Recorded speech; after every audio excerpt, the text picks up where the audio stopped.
एक आलम दीन रस्ते दे विचों दी गुजरन दे ते एक बुढ़री माई चरखा पी कत्थे। चरखे नूं जानदे हो ना जी, ए पुराने जमानिਆਂ च चरखा बीबियां कट्टदियां सन। वो चरखा पी कत्थे ते जिहड़े आलम दीन सन ना वो माई दे कोल बह गए, कहन लगे बीबी जी सारी जिंदगी चरखा ही कत्या जे या कोई अल्लाह दा भी पता है जे? सुभान अल्लाह। सारी जिंदगी चरखा ही कतदियां रहियां हो या कोई रब दा इलम है जे, अल्लाह दा इलम है जे? माई कहन लगी मौलवी जी मैं सिर्फ चरखा नहीं कतया, मैनू अल्लाह दा भी इलम बड़ा है, मैनू अल्लाह दी भी खबर बड़ी है। कहन लगे दसो अल्लाह है वे? माई नूं पूछन लगे। माई चरखा कतन वाली कहन लगी जी मौलवी जी अल्लाह है वे। उन्हें कहा तेनू किवें पता है अल्लाह है वे? उन्हें कहा मेरा चरखा दसदा अल्लाह है वे। की दसदा? चरखा। चरखा दसदा कि अल्लाह है वे, अल्लाह मौजूद है। आलमे दीन माई नूं पूछन लगे वे तुहाडे चरखे ना रब दा की तल्लक है? कहन लगी वेखो मौलवी जी ए जदों मैं चरखा कतनी आ ते जिन्नी देर चलांदी रहनी आ ये चलदा रहिंदा है, ते जदों छड्ड देनी आ ये रुक जाता है। तो मैं सोचनी हाँ जे चरखा मेरे तो बगैर नहीं चल सकता तो कायनात का निज़ाम रब तो बगैर चल सकता है? सुभान अल्लाह।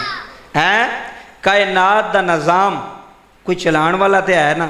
ए दिन पे चढ़ता है, रात भी आती है, फिर दिन अपने वक्त के नाल।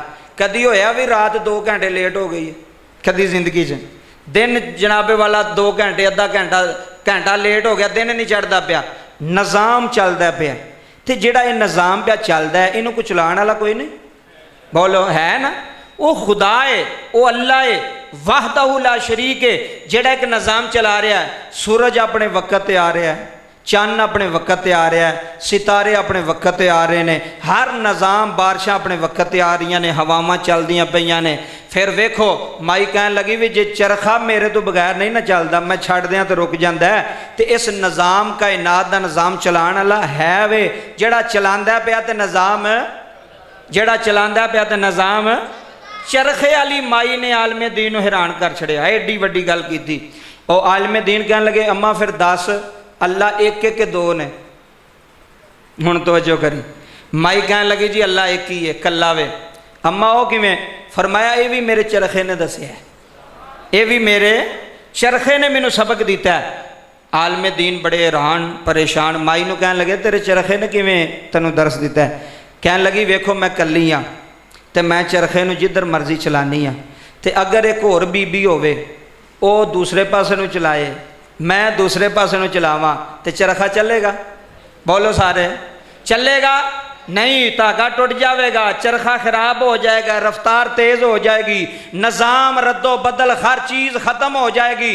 कहन लगी जे चरखा 2 बीबियां चलाने वालियां होण ते ओह नहीं सीधा चलदा, तो जे निज़ाम 2 खुदा चलाने वाला होवे तो निज़ाम किवें सीधा चल सकदा?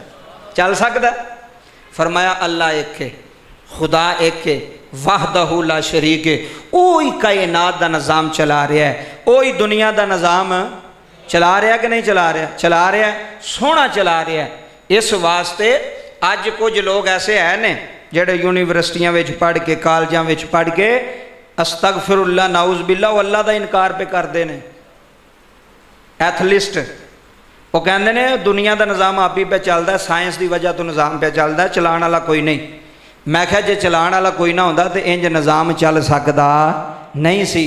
पता चल गया कि निज़ाम चलाने वाला है वे, ओ रब है, ओ इलाह है, ओ वहदहू है, ओ ला शरीक है, ओ सुबहान अल्लाह व बिहम्दिही सुबहान अल्लाहिल अज़ीम। ओदी ज़ात है जिहड़ी निज़ाम चलाई जा रही है, तो सोहना निज़ाम चलाई जा रही है। अगली गल